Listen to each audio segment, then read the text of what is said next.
ndagira ngo mbabwire ngo Imana yo mwijuru niyo ifite urufunguzo yonyine ku buzima bwawe. Ibindi byose bigutera ubwoba bibwire biceceke, ibiri kuguca intege bibwire biceceke, ibiri kukugenda hejuru bibwire biceceke. Yesu ashimwe. Bene data, dufatanije gucungurwa n'amaraso ya Yesu Kristo. Iki gitondo nejejwe n'Imana kuko yongeye kuduha umwanya wo kuganira ku ijambo ry'Imana.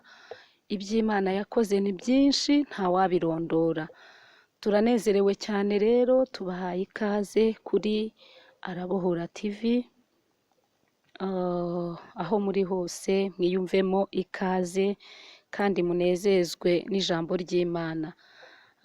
Reka dusome ijambo ry'Imana riri mu Byahishuwe ibice byaho 2. Turasoma umurongo wa 12.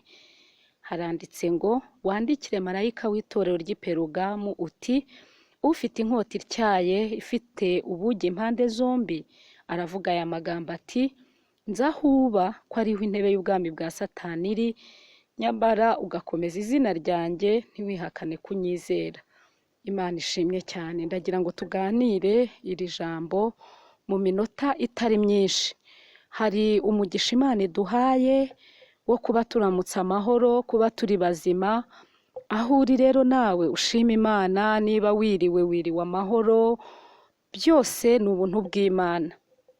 Iri jambo rero, intego y'iri jambo iravuga ngo Imana izahuba.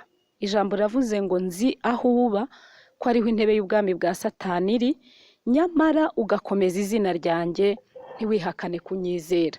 Imana izi aho utuye, izi ibikugerageza, izi ibikurushya, izi ibikugora, izi ibyo uri gucamo, izi amakuba n'ibyago ufite, kandi ni nayo ifite urufunguzo rwo kugukiza ibyo byose. Imana ihabwa icyubahiro.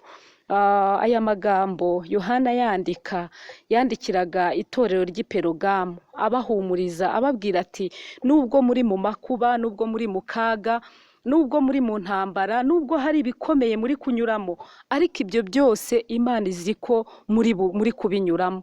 Ntabwo Imana yakwirengagiza gutabara intore zayo ziyitakira ku manywa na nijoro.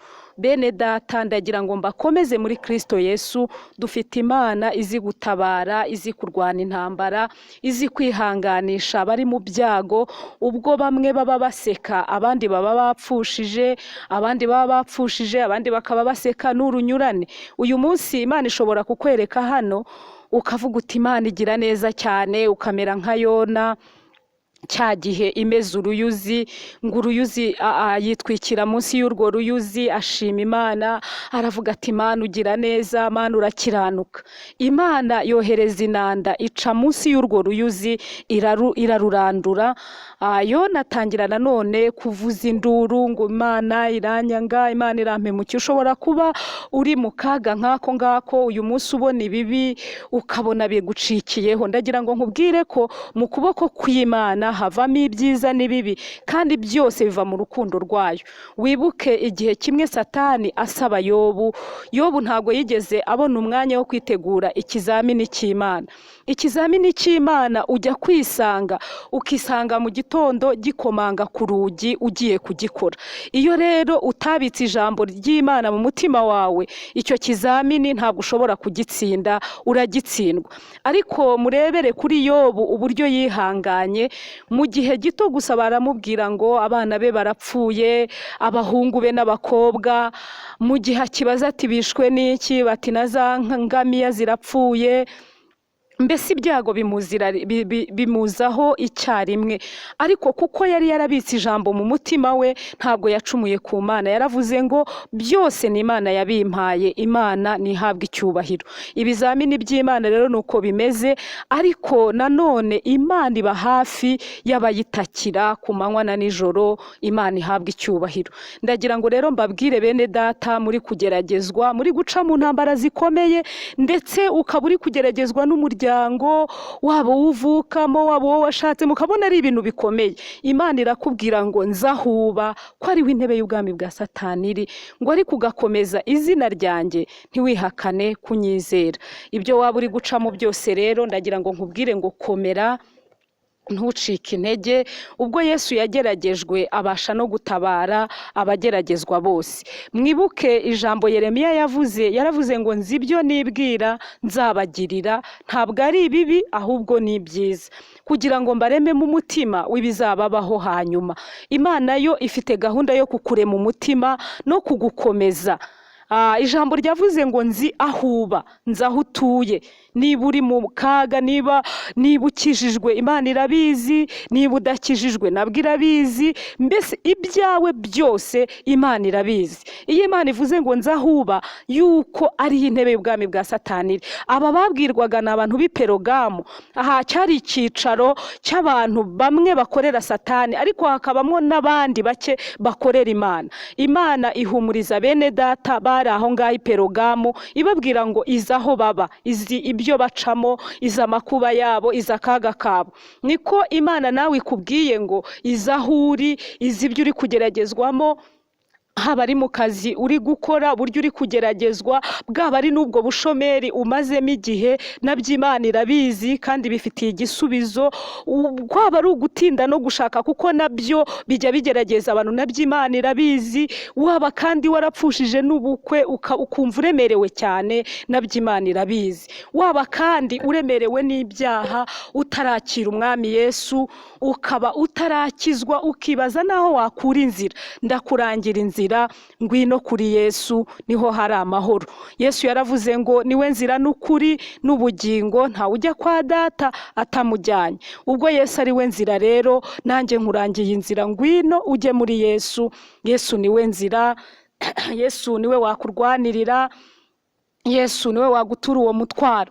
Umuririmbyi niwe wavuze ngo yadutuye imitwaro yaduhetamishaga, none tugenda twemye. Iyo umuntu yemereye Yesu, nubwo hari ibyamuremereraga, agenda yemye kuko ahumurijwe n'ijambo ry'Imana. Yobu rero arakomeza arihangana kugeza naho n'umubiri w'urwaye. Agira ikibazo cy'umugore wamubwiye ngo ihakana Imana yawe wipfire. Inshuti za Yobu zaraje ziramusura, ziramukomeza, ibyo zimuzanira zirabizana, ariko zirangije zirananirwa. Zigeraho zinanirwa, ziramubwira ziti niba koko ari Imana yakagukijije aka kaga, dore n'umubiri wawe ukubaye. Ariko Yobu ntago yigeze acika intege. Ese murabona Yobu ni ikihe kigeragezo yari ashigaje, aho yari ageragejwe n'umugore yishakiye, akagera ubwo amubwira ngo ihakana iyo Mana wipfire. Imana itugirire neza cyane. Yobu ntiyigeze acika intege, ahubwo yarababwiye ngo bageze n'ababwira ati none se ko n'umubiri wawe urwaye, ubwo iyo Mana igutwariye ubutunzi, ikagutwara abana, igakora no ku mubiri wawe. Ariko mwibuke ko Satani niwe wari wasabye Yobu. Satani abyuka azerera mu isi. Imana ibaza Satani ngo uvuye he? Ngo mvuye kuzerera mu isi no kuyitambagira. Imana ihita yirata Yobu, ibwira Satani ngo warebye neza umugaragu wanjye Yobu uburyo yubaha Imana, uburyo akiranuka. Satani aravuga ngo yewe, impamvu yubaha Imana nuko wamuhaye ubutunzi, nuko wamuhaye abana. Imana iramubwira ngo genda ubikoreho, ariko icyo nkwimye ni ubugingo bwe. Buriya rero ubugingo bwacu bwo burarinzwe, ntabwo Imana yigeze iburekura, iracyabufite. Imana nihabwa icyubahiro. Haleluya. Ndagira ngo nkubwire ngo Yobu yaranesheje, agera nubwo avuga ngo mbese Imana yaduha ibyiza, ibibi byaza tukayivaho ntibikwiriye. Mwibuke ko na Paulo yavuze ngo mbese niki cyadutandukanya n'urukundo rwa Kristo, ngo mbese ni amakuba, ni ibyago, ni ukurenganywa. Aravuga ngo ibyo byose nta na kimwe cyadutandukanya n'urukundo rwa Kristo. Ndagira ngo mbabwire ngo uko Yobu yanesheje, akabasubiza ngo nubwo uyu mubiri wanjye urwaye, arababwira ngo uyu mubiri numara kubora nzareba Imana yanjye, kandi nzayireba ubwanjye n'amaso yanjye. Aravuga ngo kandi umutima wanjye umarwa n'urukumbuzi. Yarakumbuye Imana, yarakumbuye ijuru, yarakumbuye kugira neza kw'Imana. Ndagira ngo mwene data nawe nkwibutse ko ukwiriye guhamya Imana no mu bihe bigoye, no mu bihe by'amakuba, no mu bihe by'akaga. Yesu atugirire neza cyane.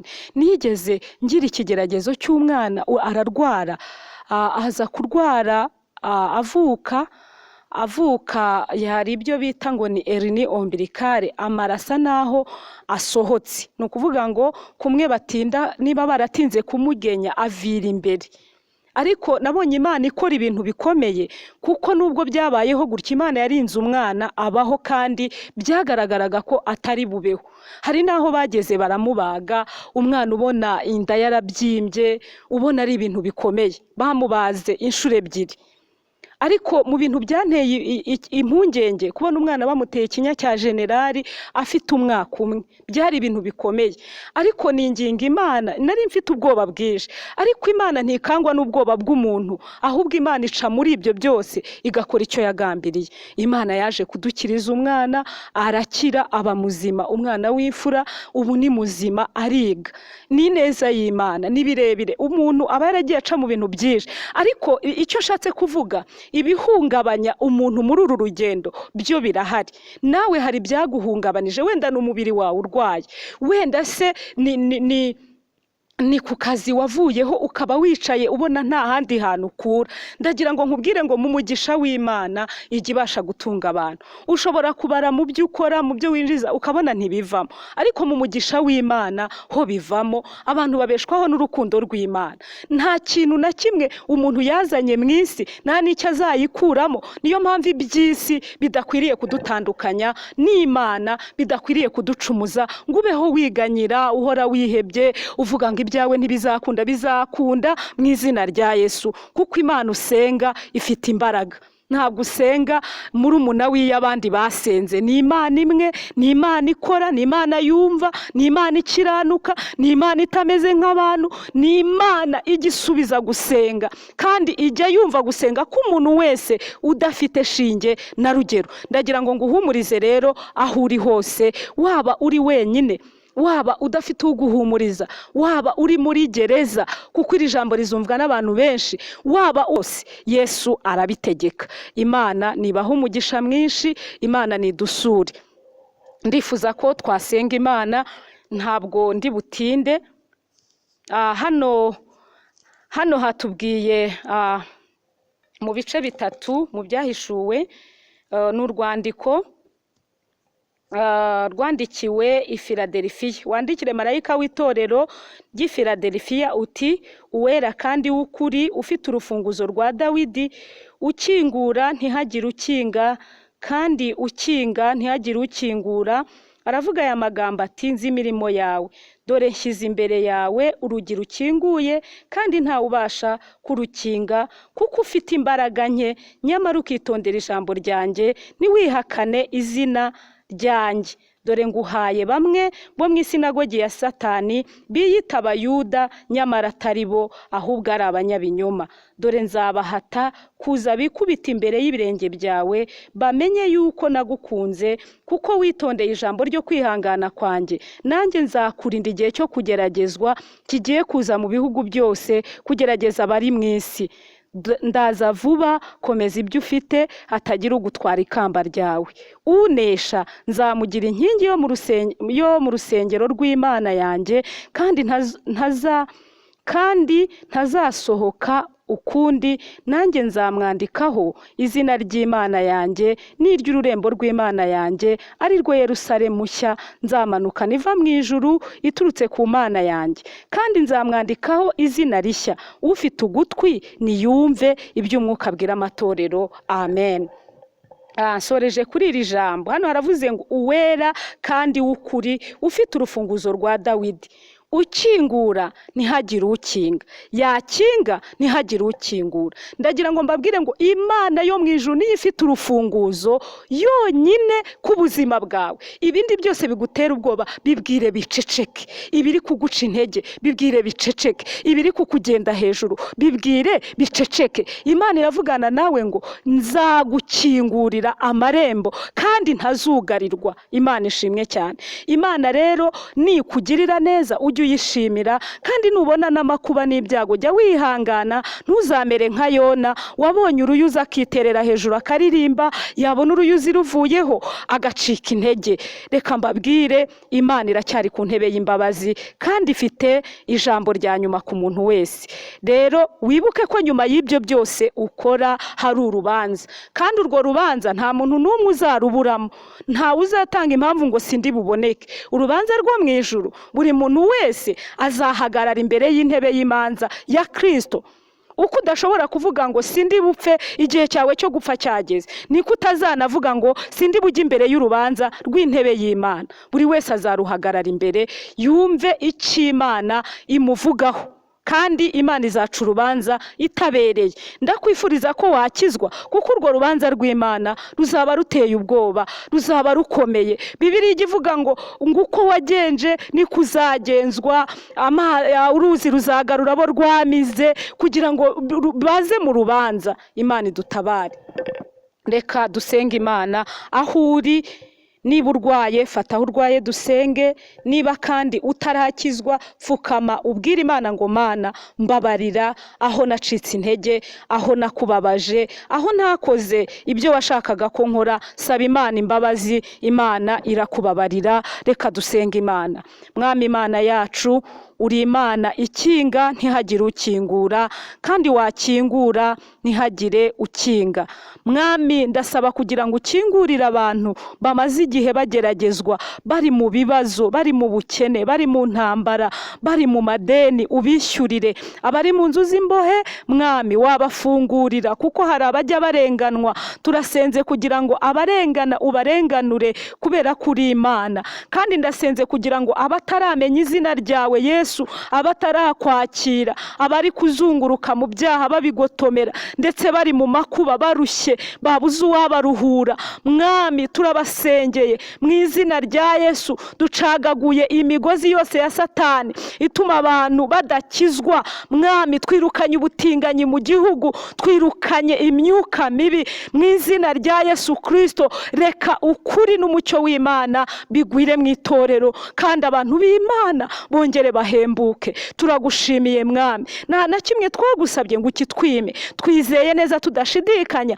kuko ze kuri buri mutima w'umuntu wumvise rino jambo. Tubisabye twizeye kandi twinginga kandi dushima mu izina rya Yesu Kristo w'i Nazareti. Amen. Amen.